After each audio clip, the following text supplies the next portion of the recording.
We have come today seeking comfort and assurance. We have come today, some fearful, some confused, some lost, some tired of the grief. We come seeking healing and confidence. We come to lay our body and our mind and our soul into God's loving hands. And we come to praise God with thanksgiving, even in the midst of trials.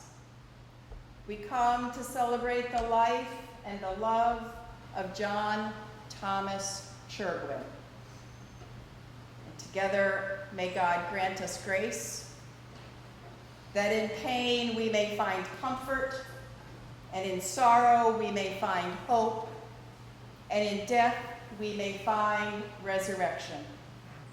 Let us pray. O God, who gave us birth, you are ever more ready to hear than we are to pray. Give to us now your grace that as we shrink before the mystery of death, we may see the light of eternity. Help us to live as those who are prepared to die. And when our days here are accomplished, enable us to die as those who go forth to live, so that living or dying, our life may be in you. And all this we pray in Jesus' name, who taught us, Our Father, who art in heaven, hallowed be thy name. Thy kingdom come, thy will be done, on earth as it is in heaven. Give us this day our daily bread, and forgive us our debts as we forgive our debtors. And lead us not into temptation, but deliver us from evil. For thine is the kingdom, and the power, and the glory forever. Amen. Let us join together and sing hymn 526, and if we could all please stand.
In this time of celebration, lifting up a life well lived, I wanted to read the 23rd Psalm. The Lord is my shepherd, I shall not want. He maketh me lie down in green pastures. He leadeth me beside still waters. He restoreth my soul. He leadeth me in the paths of righteousness for his name's sake. And yea, though I walk through the valley of the shadow of death, I will fear no evil. For thou art with me, thou rod and thy staff, they comfort me. Thou preparest a table before us in the presence of my enemies. Thou anointest my head with oil, and my cup runneth over. Surely goodness and mercy shall follow me all the days of my life, and I will dwell in the house of the Lord forever.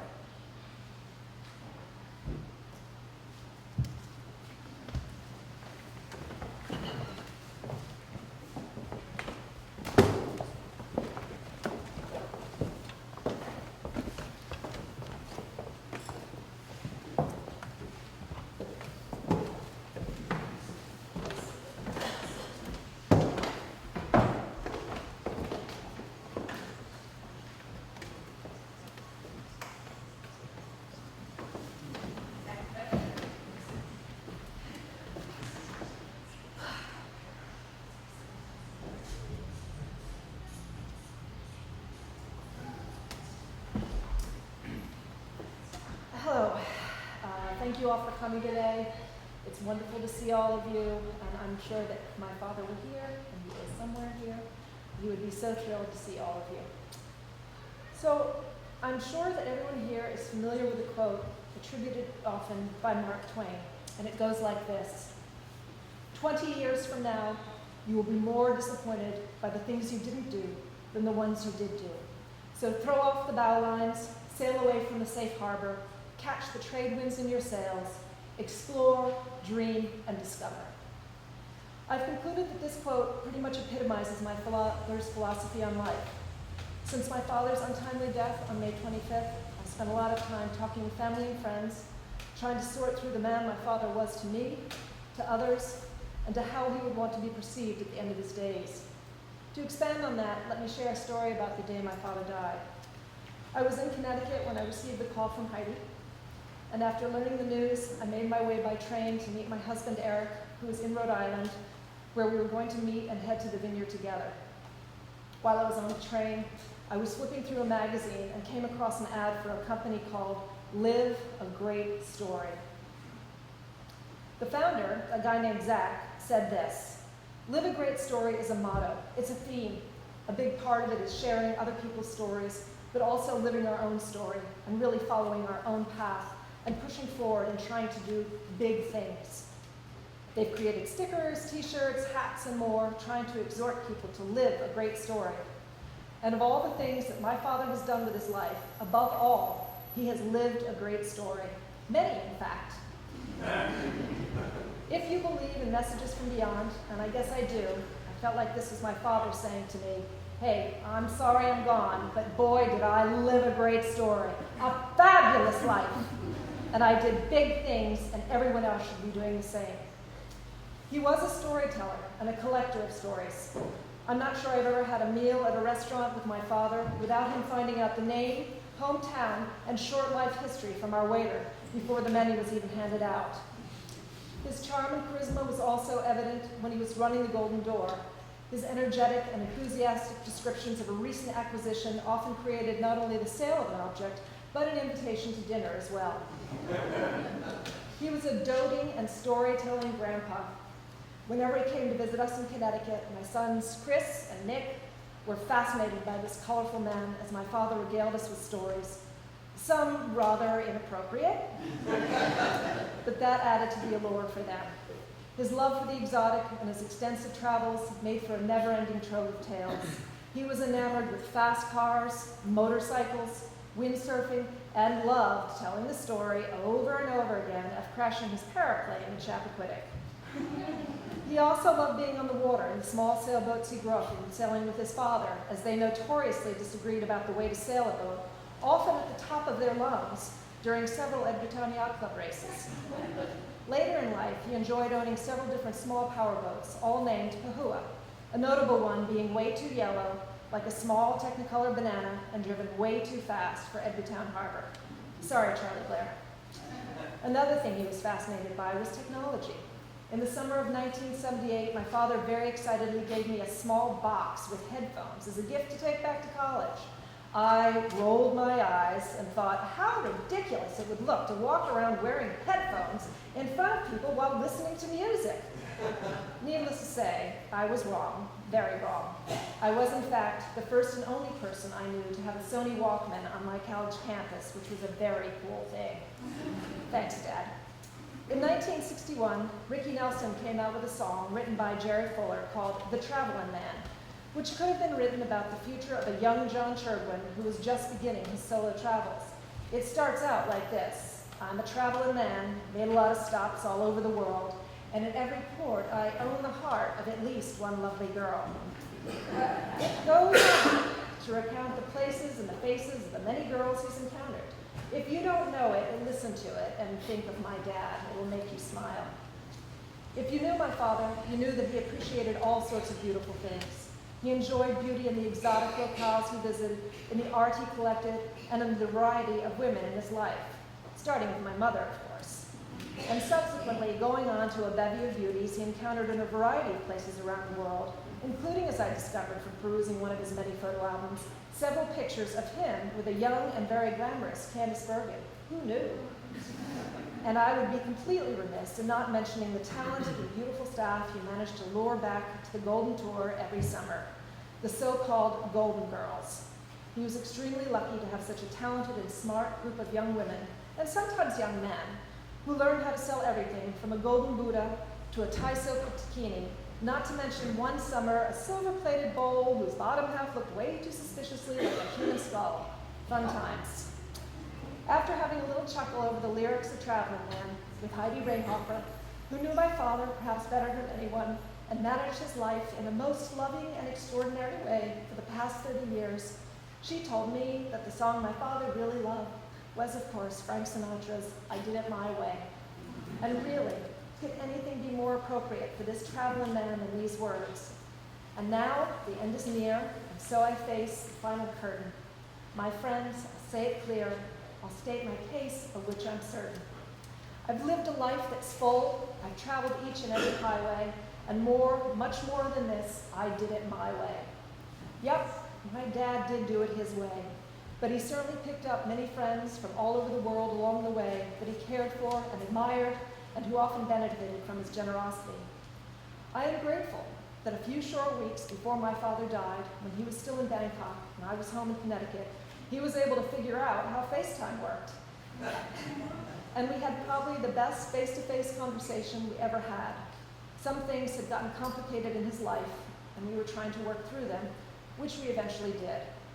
In the course of the discussion, we both agreed that at the end of the day, nothing in our lives really matters so much as the love of your friends and family. It was a profound moment for me, as I had never heard my father speak this way, and it is the memory of my father that I will choose to carry with me always. I would like to say in conclusion, rest in peace, Dad, but that was never his style.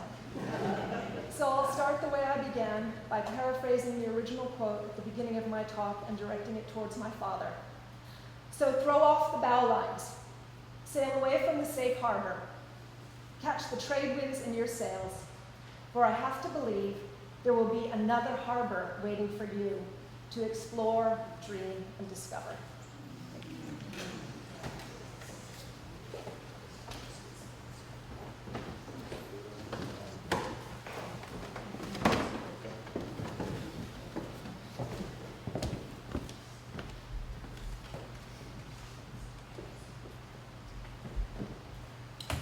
Hi everyone.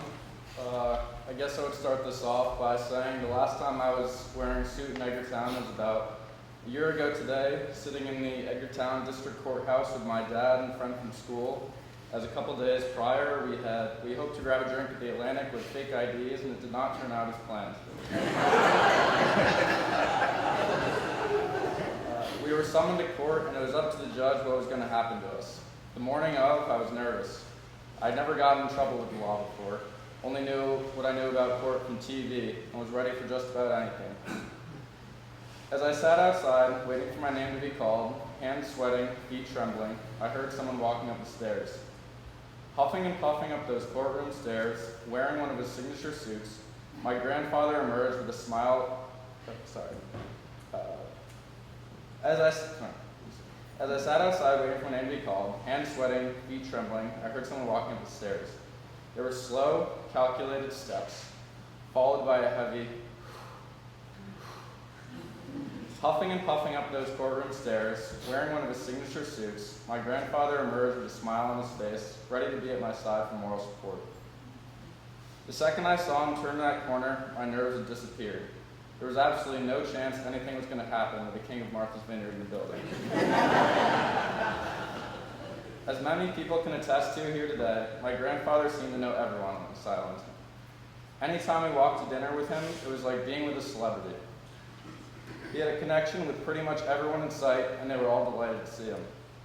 I'm not sure whether it was his style, his off-color jokes that were always a hit with my brother and I, and not so often my mom, or just the way he carried himself, but everyone wanted to know him, and seemingly everyone did. Beyond all this, I can generally say he was the most impressive storyteller I've ever met, and probably will meet. Not sure if everyone's familiar with the TV show Family Guy, but one of the things that they do is branch off the main plot line with a lot of side jokes that don't necessarily mean anything to the final story. My grandfather had a way of telling stories that kept me involved from start to finish, often mixing in random statistics or anecdotes along the way that he found interesting or weird. Whether it was telling me about the time he met and partied with Rocky Marciano, crashed his plane on the vineyard, or any of his other thousands of stories, it kept me captivated every time. And while his storytelling was great, his ability to check his email was not. Every summer, the same thing would happen every time I walked into his house. I would say hello, give him a hug, then immediately start helping him with whatever problem his iPad, computer, or iPhone was giving him that day. Last summer, as he passed me his iPad, I was staggered to see 5 digits of notifications above the email icon. He had 75,000 unread emails. I'm not even sure that I've received 75,000 emails in my life so far. Despite this, he loved his technology. He was always asking questions about the next big thing, was genuinely curious about new apps, devices, etc. Now to finish, my grandpa is one of the best men I've ever known. I've always enjoyed spending time with him, and I always looked forward to coming to the vineyard because I knew he would be in his reclining chair behind his cluttered desk waiting for our arrival. He's gone too soon, but from everything I was able to experience and everything I've heard, he lives a life worth living, and for that, it brings me peace that he's in a better place. Rest in peace, Grandpa. I love you. And now I have another piece from one of his friends in Bangkok, Alan Platt. John. In Bangkok, among his friends, John was known as the raconteur, and boy was he ever. His stories were all long and winding roads because he had done so much and met so many fascinating people in his long life, and never seemed to forget a single detail or a single character, that his stories would keep interrupting themselves with sub-stories and by roads and tributaries and passing mentions that themselves became long and amazing branches of the main stem. And we always followed the convoluted thread, pretty much hypnotized and delighted. We seldom interrupted him, except to say, your dinner's getting cold, or your glass is empty, because there was just so much color and adventure and so many characters weaving in and out of the tale that we were just happy to follow him down every side alley, knowing he would never run out of string, even if he veered far away from the original story he had set out to tell. In fact, we had usually forgotten the point he'd started out before, and so had John. Lawrence Stern, the heavyweight champ of convoluted and colorful yarn, said, I progress as I digress. Digressions are the sweetness. John, the raconteur, could have yarned that guy under the table, both for digressions and most of all for the sweetness.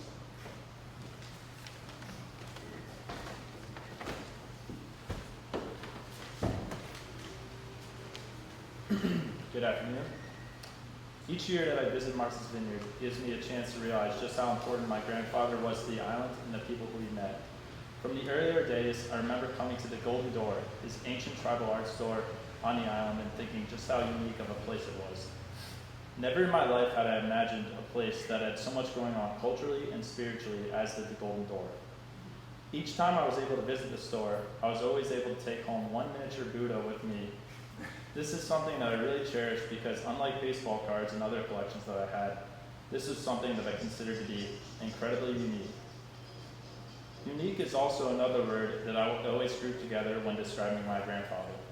Whether it was the way that he dressed, with his vibrant suits and Hawaiian shirts that you couldn't find in any ordinary clothing store, his wardrobe really tied with the lifestyle that came with him. From hearing about all the different adventures and places that my grandfather had been, I truly believe that he was able to really live his life to the fullest, and through these adventures, the people he met along the way helped eventually shape the person who he was. As human beings, something that I hold highly to myself is the ability to make a strong connection with one another. From walking through Edgartown with him and seeing the many people that he would stop and talk to, it made me realize how well connected he was throughout the island and how each connection was unique in its own way. I hope by the end of my life, I can have a similar connection with people the way that he had, while also being able to visit the many places that he did. I think there's something to be said about the journey in life that he was able to take and how it opened up many doors for him culturally and emotionally. I look forward to meeting the people who helped shape his life, along with hearing about the many stories that made him who the person who he was. For now, I look forward to celebrating the well-rounded life that he was able to have. Thank you, and I love you. I'm going to share an excerpt from Peter Fishback, one of his friends in Bangkok. When I first saw the suave and polished middle-aged man listening attentively to our instructor in the small Thai language class I had signed up for shortly after my arrival in Bangkok, I wondered what his story was.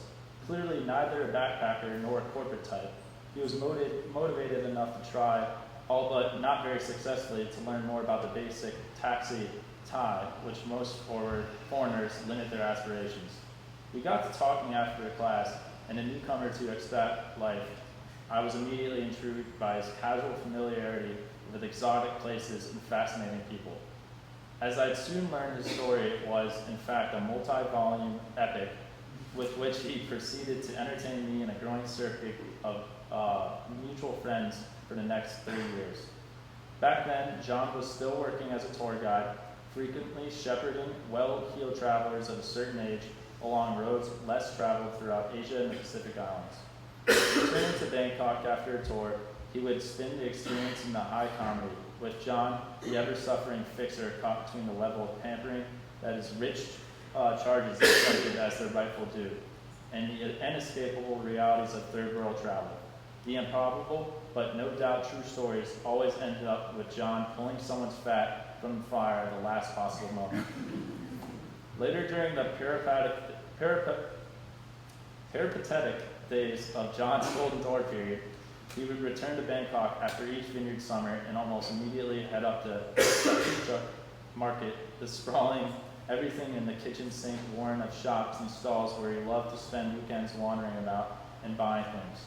Over the years, he developed long-term relationships with vendors there who welcomed him back each winter, eager to show him their latest artistic Asian-themed designs in clothing, jewelry, purses, home decorations, and all the other items John loved to buy and display in his Edgartown store.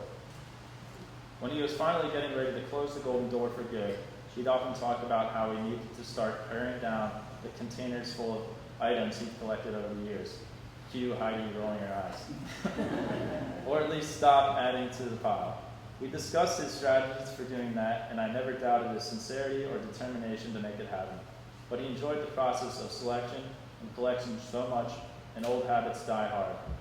John would often stop by my office on a Friday afternoon, nattily dressed as always, for his weekly Rotary luncheon in a gray pinstripe suit, blue shirt, pocket square, and nautically themed necktie.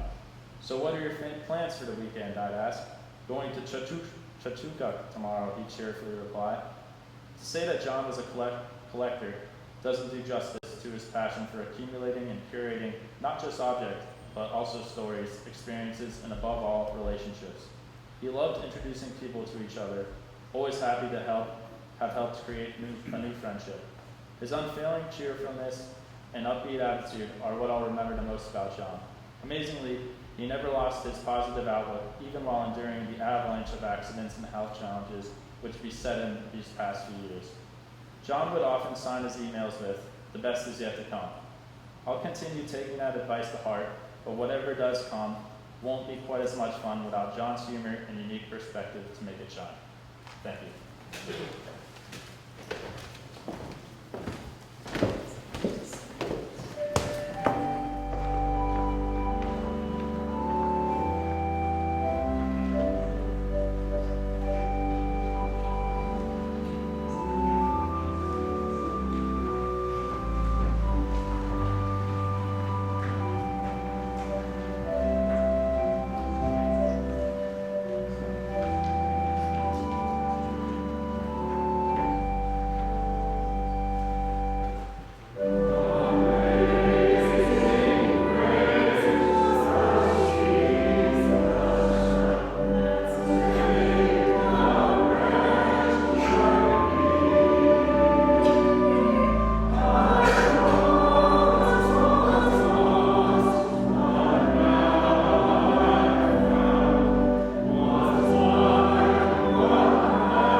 touching yet not surprising to see all of the lives that he touched. When I think of John, what stands out from my memories is a man who had an inspiring zest for life. A zest for life seen through three remembrances. His dapper dressing. I see a man who even in his final years was ever so dapper in his double-breasted suits, ascot, and Nantucket red pants. An earlier memory, when I first moved to Martha's Vineyard almost 20 years ago, I was in my early 20s teaching in Oak Bluffs and also waitressing at the wharf in Edgartown. And I'd often enjoy the Edgartown evening parties. Some nights after the restaurants closed, there would be parties along North Water Street. On 2 different occasions, I showed up to a home where I was informed that John had just left. What admirable joie de vivre to be out and about when many men his age would have already been asleep for many hours. The third memory is a more recent one. John, 78, was eager to drive his sporty red car from Martha's Vineyard to our family's home in New Canaan, Connecticut for Thanksgiving. As a small side note, he got a bit lost, part of the technology, as he got closer to Connecticut. And we could see this because Nick, who had helped him with his phone on his last visit, was therefore able to track him on Find My Friends and see the misdirections he was heading in. So when it was time for John to return home, we thought we'd follow him to make sure he made it okay to the highway. Soon out of the driveway, John pulled over alongside the road. We were concerned and pulled over to check to see what he was doing. With a big smile, his cheerful big smile, he rolled down the window and said, "Not to worry, I'm just getting my music set for the ride." There have been some studies shared recently from nurses about the greatest regrets of the dying.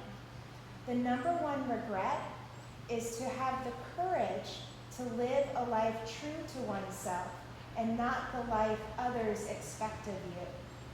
I'm inspired and forever grateful for John's inspiration and legacy to live a life that was very true to who he was and to do it with zest, a cheerful smile, and a bow tie.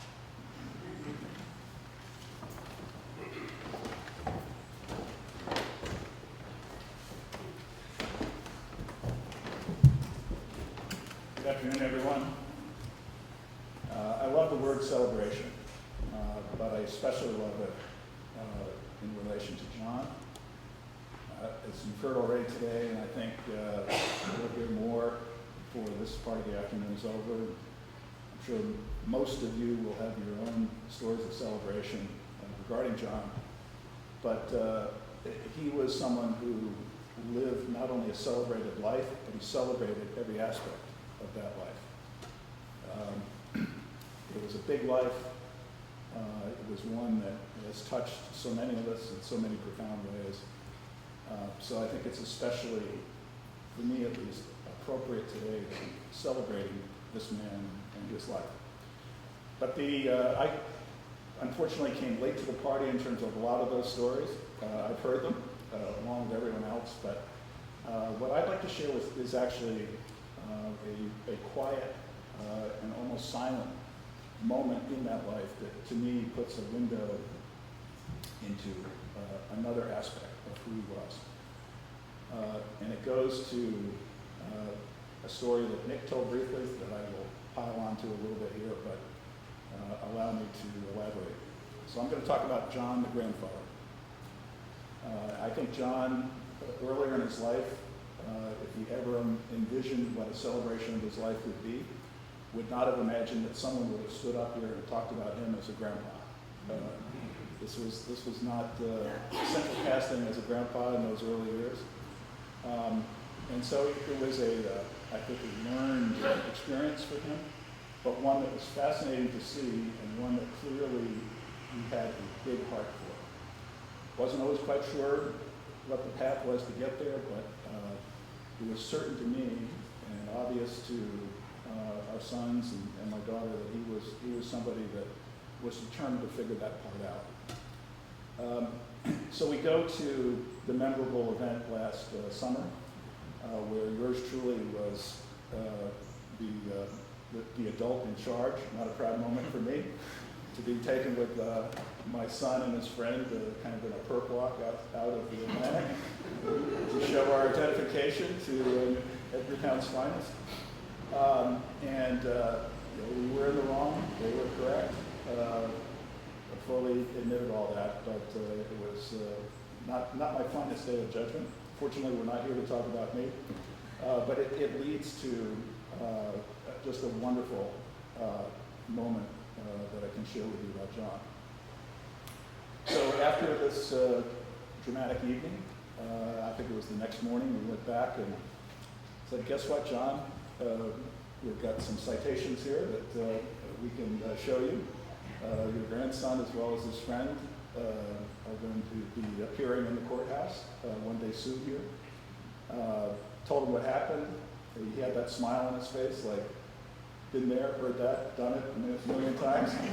But just listened thoughtfully and quietly. We made some arrangements to get to in front of the judge fairly quickly, because Nick and his pal had to get back to school. So we, again, shared that news with John. He said nothing, just listened. And the day of the event, where Nick was, as described, wearing his suit, we heard, as Nick accurately described, John coming up the stairs. And the part of this that I think is important is that at this point in John's life, walking on level ground was an issue. Going up 2 flights of stairs in that courthouse on a hot day was quite a mountain to climb. He had made no mention of the fact that he was going to attend. We weren't even sure he was fully aware that that was the morning. But sure enough, just as the moment was arriving, we heard the huffing and puffing, quietly, determinedly coming up the stairs. And then in he walked. As Nick described, he smiled, gave Nick the feeling that he described, gave me just an amazing moment of awe and understanding that this guy, who had been working and trying so hard over the years to be a grandfather, finally knew in a way that was profound and important how to do it. He sat there with yours truly, the poor judgment dad, in that courtroom, said not a word, just sat there quietly, but through that moment of support, and I would say love, to me, underscored that he had become truly, in that part of his life, the grandfather that any young man should be happy to have. So this is not the exuberant raconteur, storyteller aspect of John, but I think it's a mention of him that, for me as a dad, makes me admire him and all that he had in his life even more. Melissa, I think, very aptly said that rest in peace should not be used with John, so I'm not going to use it. But what I will say is that I am so happy that I had the chance to get to know this man, hear those stories, but also feel his love.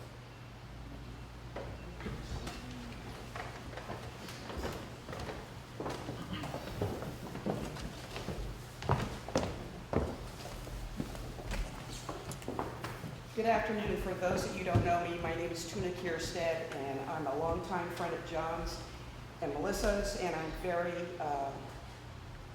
very honored to be able to reflect some of my memories with all of you. Back a long time ago, probably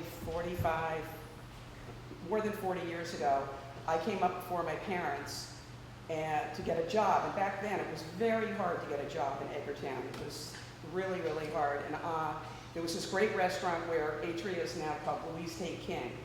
And it was like the premier restaurant on the island, and it had just gotten sold to a very odd fellow. And I got a job there, and I was making no hours and no money because it was early in the season and no one was showing up, and I was really unhappy with it, and the guy being weird didn't help the situation. So I was over at Sherry's house, and she said, why don't you try and get a job at the Golden Door? So I went to John, and John hired me, and he really gave my works life. I've been in retail my whole life, and it was really from John that I learned a lot of stuff and really enjoyed it. And we were the Golden Girls. It was Sherry, Donahue back then, Madison, and Thea Hansen, a girl named Sue Johnson, Peggy Finch, who's now Peggy Nickel. And then there was a gal named F. Thomas who was from Tashmu, but a friend of John's from Laos. He knew her and her husband from Laos.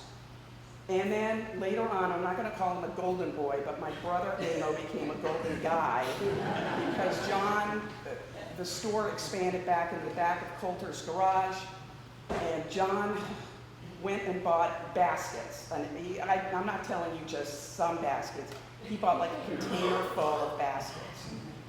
And when they got all moved in there, we started noticing all this stuff on the ground, and he had bamboo bugs. So they were eating away at all the baskets. So Amo was brought in to spend the summer throwing them in a plastic bag, spraying them, you know, letting them die, and then putting them back out again. And then it was really a family thing. I remember, I think it was probably Hurricane Bob, and everyone was scurrying around town, taping the windows and doing everything like that. And my family all came down, and back then John had expanded even further, and he had an attic, so everything was going up in the attic. My father came down, Amo, everyone. We got all the stuff off the ground because it was really scary. We thought everything was going to get flooded out. So in 1976, probably a lot of you don't know this, but John and I went into business on Newbury Street, and we opened up a Golden Door, and we had it for 2 years. And like in the February or March of that year, in 78 it must have been, I think it was in February, John was sending me paper kites from Bali when there was a foot of snow outside. And I knew this wasn't going to work. And actually back then, Newbury Street was very dangerous, and there were, honestly, shopkeepers had, you know, they were coming in with guns, they were roping up the shopkeepers and robbing them. So it was like, I think it's time maybe we just move on. And for normal people, it might have been, we might have parted ways, not in a great way. Not for John and I. We were strong, you know, we had a strong friendship then, and it would continue throughout the whole thing. In, I believe it was 2008, Martha, you can probably tell me, we all went to Thailand. We had a girls' trip, 10 summer Edgartown women for like 3 weeks. And Martha Glass and Andrea, my sister-in-law, and I went over a day or two early. And John arrived, he met us at the airport, he had a suit on, he had these flowers, you know how they sew those flowers over there? He had these flowers for us, and he proceeded to treat us like queens around Bangkok. He organized a dinner at the Shangri-La, he had a cocktail party with expats there for us. He took us to Cow Poi, oink oink, if you guys know what that is. He took us to Jim Thompson's Silk House. I mean, he just had the, he took Martha to get a fake Hermes bag. He had a great time showing us around, and we loved it. I mean, it was just terrific. And we're so thankful, and I know that he loved doing it as much as we loved being the receivers of it.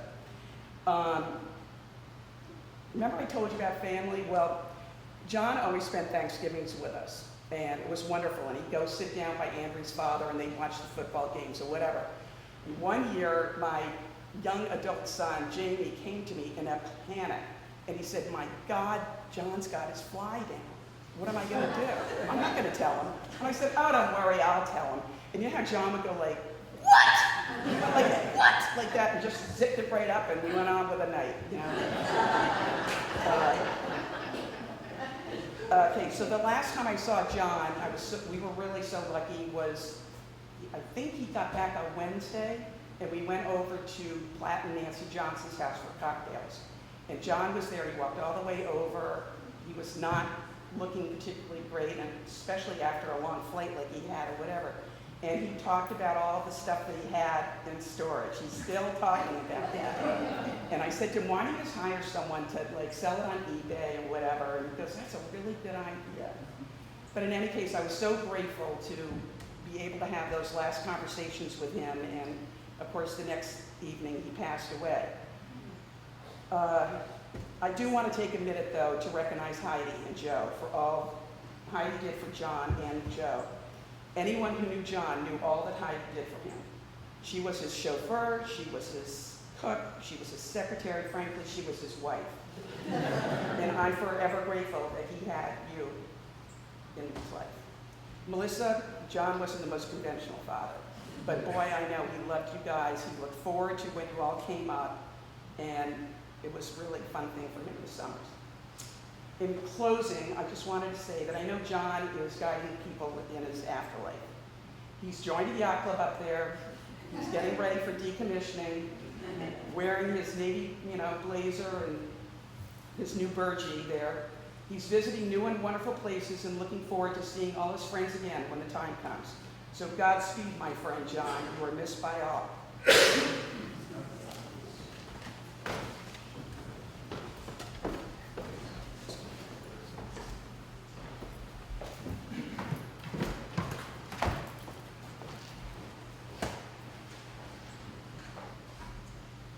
Good day. Oh, come on, everybody. Good day. Good day. Makes me feel at home. Thank you. Thank you. Thank you for being here. I know that many of you may have seen me passing by. I know John for over 50 years. I reflect to a certain degree the other part of John's life in Bangkok and in Asia and many parts of the world. There are a few facts that you probably need to know. I mean, John was very fond, as you know, of dressing well. In fact, he is actually staying at his place right now. There are 37 jackets that he has, by the way.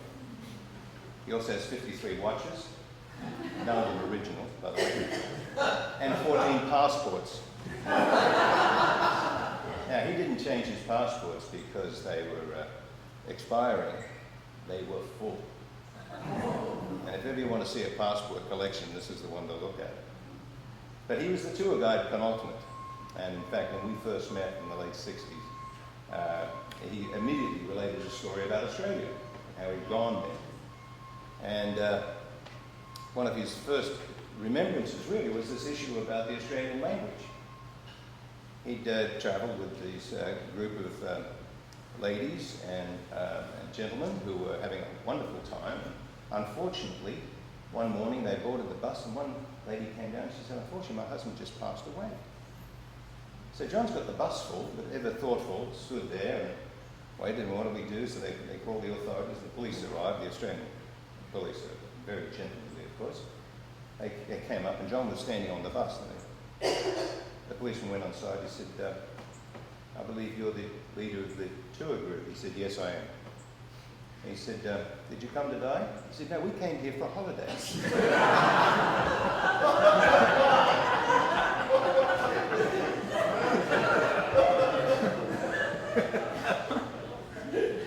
The story doesn't end there.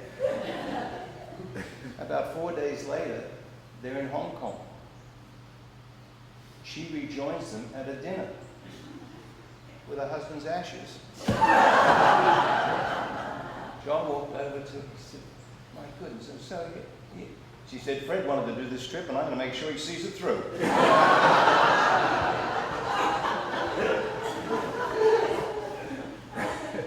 The opium den in Hong Kong has stories, the beaches in Bali, the different parts of the world. If you ever get in fact, there's a note that just came to me too from a guy there, Helmet actually, in his guiding tours. For many years, when John and I were both guiding tours, we often met on board planes, in hotels, on islands, in bars, and the South Pacific. Later we became neighbours in Bam Samratai, which is a building here in Bangkok where John had his apartment. He was invariably a gentleman and a pal. There's a difference between a friend and a pal. A pal is someone that really looks out for you. And that's what he said, farewell, my dear friend, Helmet. He said, and for those that, again, this is a personal note to me, he says, John, I want you to tell lies. He said, because if you told the truth, nobody would believe you. Anyway, it's all in the book. I also had another experience. I said to Melissa, I really would like to put a series of photographs because Bangkok, Asia, my hometown, a little place, terrible place called Sausalito in San Francisco, and I said, I'd like to put this together as a montage of photographs, and she said, oh, it's a wonderful idea. About 4 days later, at the end of Saturday afternoon, I sent her a note, and I said, I've just spent 6.5 hours going through 20 years of photographs. John and our connection. There's only 3 that I think we could use.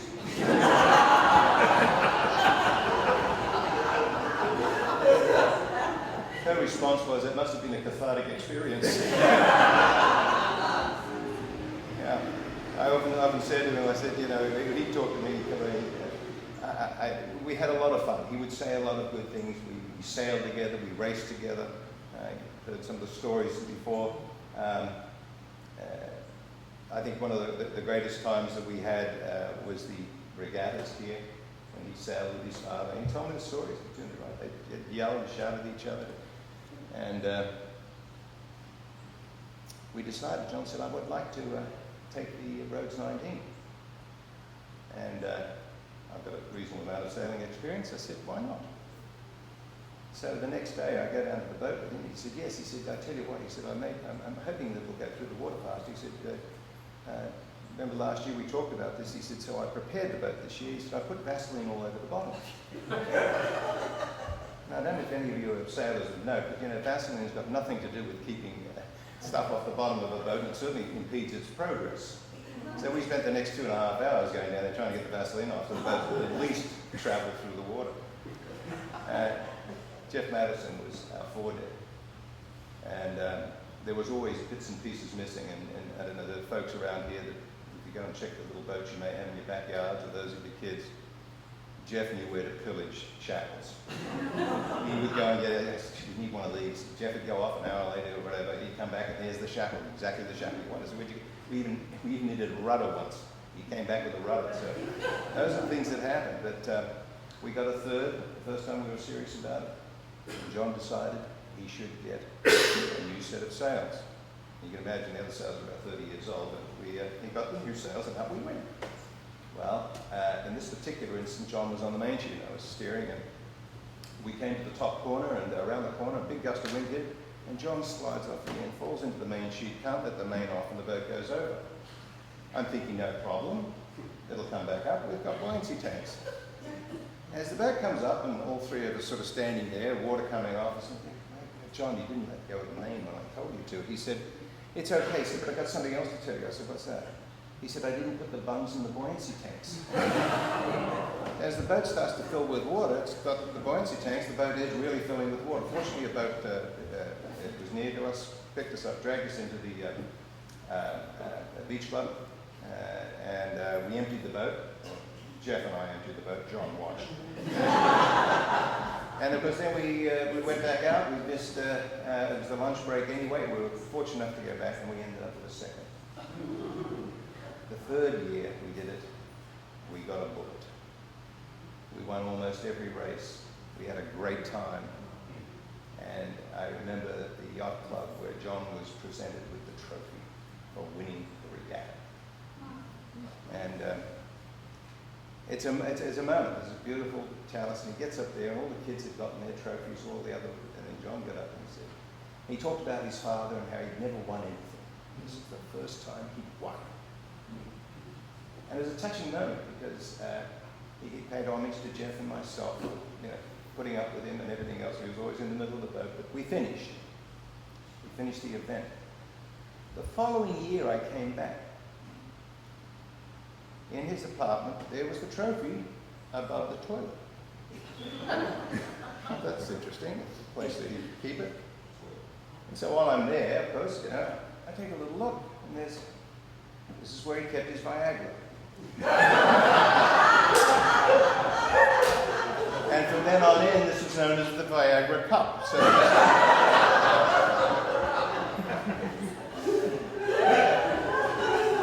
he was quite the character. I mean, he really was the character that you all know and love. And one of the things that I think is really important to note is that I had an incident with him. I mean, a really major incident.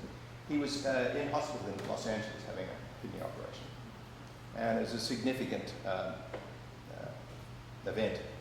And he calls me up, he said, John, he said, look, I'm down here. He said, I don't know that many people down here, which is strange for John to say. And he said, oh, but I've got to stay here for another couple of weeks before they go in for the second operation. And I said, look, I'll tell you what, I'm going to drive down, we'll come back up the coast, And we can go to Santa Barbara Yacht Club. I said, have you ever been to San Simeon, to the Hearst Castle? He said, no. I said, I'd love to do that. I said, all right. So I go down, pick him up. We have lunch at Santa Barbara, in Santa Barbara. Oh no, we went to the Santa Barbara Yacht Club, watched the start of the race, and then had lunch at the Madonna Inn. I don't know if you ever met any of you who've been to the Madonna Inn.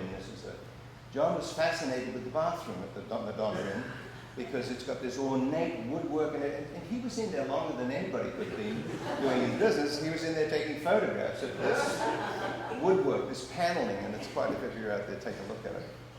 We then move on to San Simeon, which is just the starting off point if you're going to the Hearst Castle. And there we were. I'm sitting on the little balcony of the little motel we're staying in, and he's lying on the bed. And I said, look, here's the menu for the little restaurant next door. Take a look. Tell me if you want to go there. I sat down for a bit, read, and I said, so what do you want to do? And at that moment, his hand fell. I watched the blood come from his face. And oh my God. So I got up, I went over, and being a sailor, and when you're a couple hundred miles at sea, we have no 911, so you do what you can do. I slapped him across the face. Very hard, which I told him later I enjoyed. Slapped him across, no, that's not it. So I started CPR immediately. We all need to learn it. You need to have your families learn it, and you need to know this. Gave him CPR, he's on the bed, so I had to drag him down, so it's boom, boom, boom, he's on the floor. You've got to have a stable background, so I'm pumping away, I'm seeing the clock, I'm watching, I grab the phone. I tell the innkeeper, it's a 911, I've got a heart attack, room 228, would you please get somebody here as quickly as possible? Hung up and continued. I continued giving him CPR for about 12 minutes. This is exhausting. Ever you know anything about this? Exhausting. I then realized, as I was doing it, I looked up at the door, and John, in his ever secure manner, had not only locked the door, but had put the chain across. So I thought I better go up, and just in case I go up, I take the chain off to make sure. I open the door, I look outside, and there's this young kid knocking on the doors. I said, come up here. Right, and the kid runs up, he comes inside. I said, watch what I'm doing. He says, I think I know how to do that. And he took over. A minute or so later, John coughed. I thought, I better clear his airway. I said, you keep doing what you're doing. I put my thumb into his mouth and gave him just the biggest blow I'd ever done in my life. And he threw up in my face. Now, I knew what he had for lunch. I didn't want to see it again. So we're going through, so we wipe up, like clean up. Anyway, the kid keeps going, he's then exhausted, I take over again, then the Cal Fire arrives, and a minute or so later, the paramedics arrive, and they jump in, and you watch the blood come back into the face. They tell me not to follow. They said, stay here, don't follow us for at least an hour. And off they went. The innkeeper was fabulous. But just before they left, they said, what medications is John on? This is only about 2.5 years ago. He had a backpack of medication that Heidi had actually every day, had put everything down, so he didn't have to think. Monday this one, Monday. At the end of it, the guys look at me, and this young kid who helped takes the tablets out and starts looking at each one and writing down what they were. After John had gone, I said, how the hell did you know that? He said, you know what? 6 months ago, I just finished pharmacy school. And the last 6 months I've been working in an emergency room. So it couldn't have been more than a blessing. Somebody was really looking over John at that time. And here was this young kid that helped us out. Turned out I'd fractured 8 of his ribs. Because when he coughed, he complained about it and he thanked me for it. So I sat by his bedside for the next 48 hours. And he leans over and he says to me, he says, what happened? So I describe it to him. Not only did I tell him that, I gave him mouth to mouth, and he threw up in my face, he looked at me, he said, don't you ever try to kiss me again.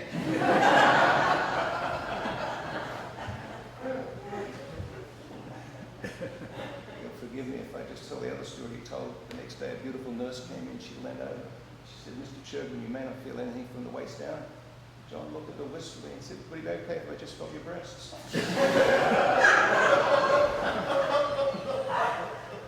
I figured he was okay by that time.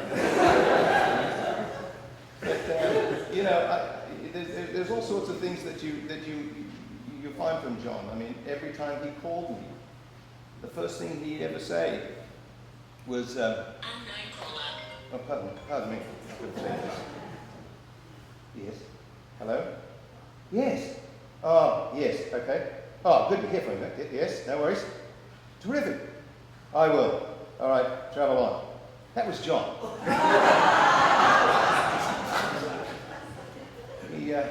Whenever he called me, he always said, I'm still alive. That was the things he do. I'm still alive. I'm still alive. And he does live on. He just said he wanted to thank all of you for coming because being here in a church gives him better chances of getting up there than going down there. He really had a soft part of that. He used to escort Patricia Neal here, I don't know if you knew that. But he was always thinking ahead. And the wonderful support of Melissa and Heidi in particular over these periods of time for the last couple of months, and we all needed to go through this cathartic moment. The mighty Joe, the people that were in his life, just amazingly so. We're at a point where it rings true.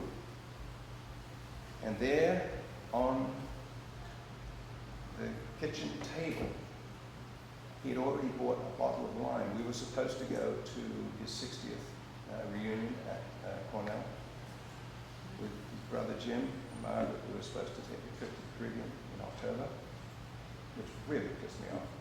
And what happened was he left a bottle of wine for me. 96 crimes from prisoner winery. So that was the way he ended it up. His last thoughts in my experience with John is, you know, and all the travels that we have, harks of that little thought. When fear knocks at the door and faith answers, nobody will be there. Have faith in yourself. Thank you. That's a little one of you.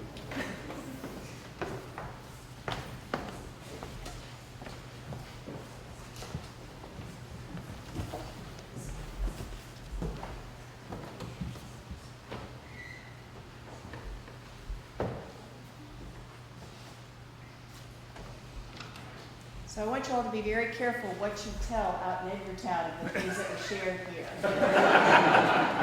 The Federated Church does have a reputation, you know.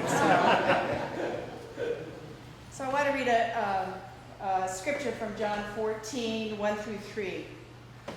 John writes, "Do not let your hearts be troubled. Believe in God, believe also in me.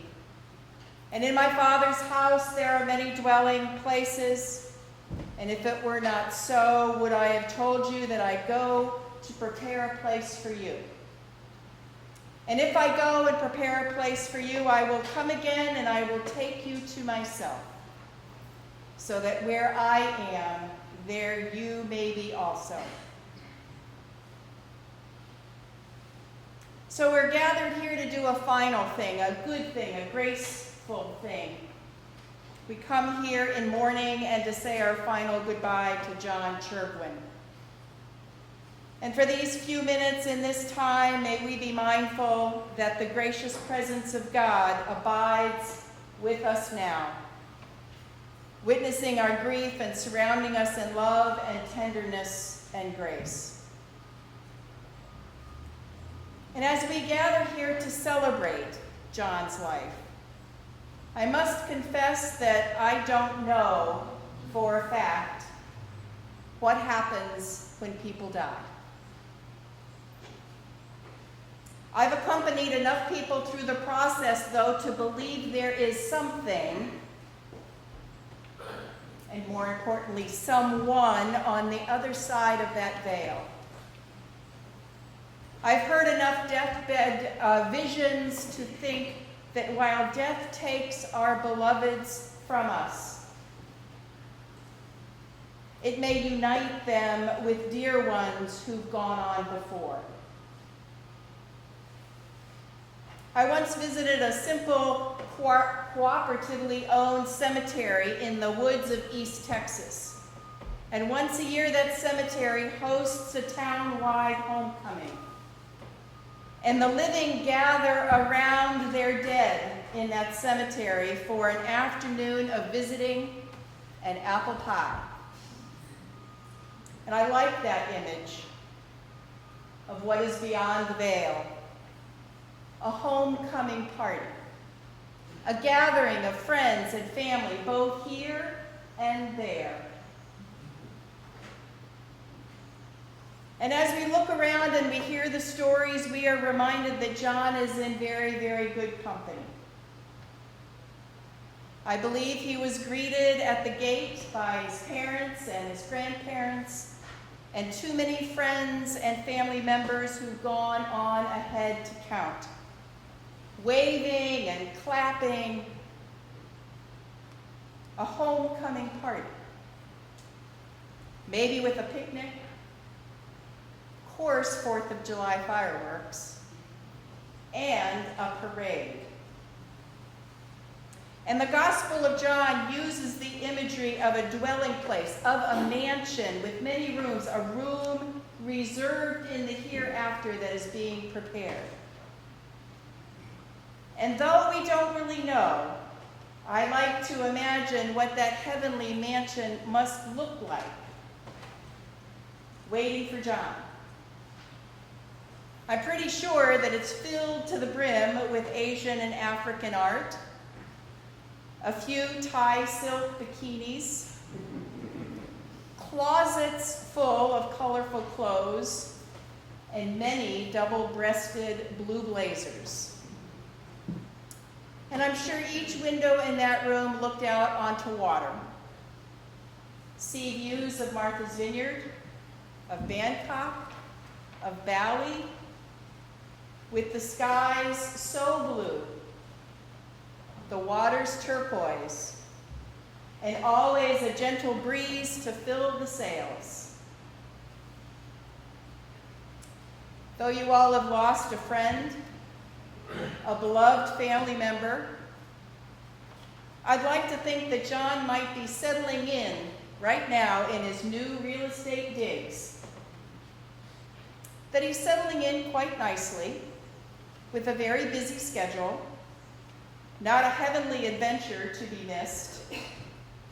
I'm sure that he's off organizing a big summer welcoming party right now, blue blazers and all. And I'm sure that he will be the first one at the gate to greet us when our time comes. I pray that when the roll is called up yonder and our names are finally lifted up, may we find ourselves, along with John, at home in God's welcoming arms, surrounded by great stories, yummy food, and good friends. Though we don't really know, I'd like to think that that is what heaven is.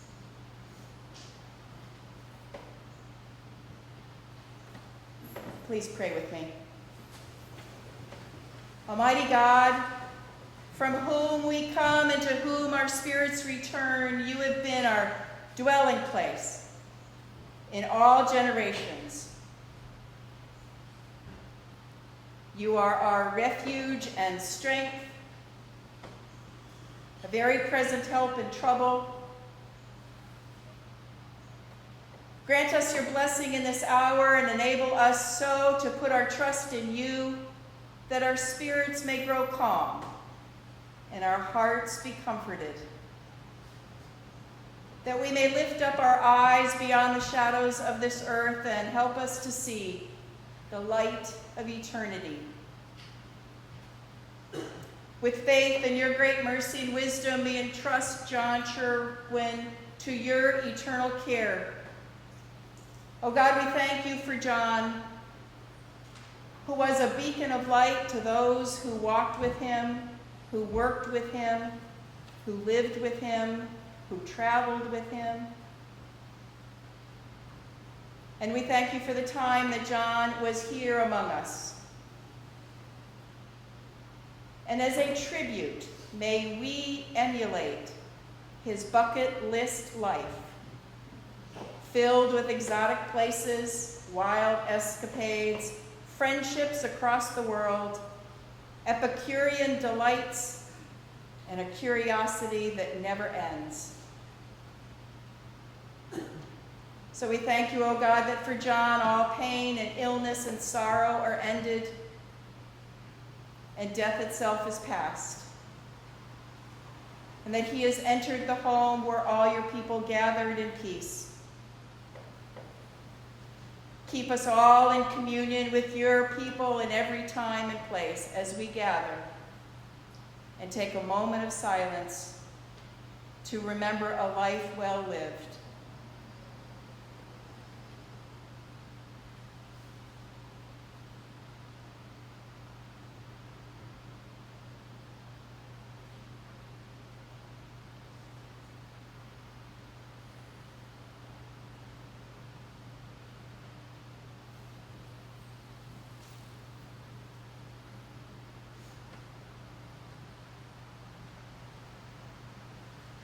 Into your hands, O merciful Savior, we commend your servant, John Thomas Chirgwin. Receive him into the arms of your mercy, into the blessed rest of everlasting peace, and into the company of the saints who have gone before us. Holy One, welcome your servant John as he journeys home to you. Amen. Let us stand and join together in singing hymn 562.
So as we leave this sacred place and this sacred time, let us hold in our hearts the love and the memories of John Chirgwin. And may the Lord bless you and keep you. May the Lord make his face to shine upon you and be gracious unto you. May the Lord lift up his countenance upon you and give you peace.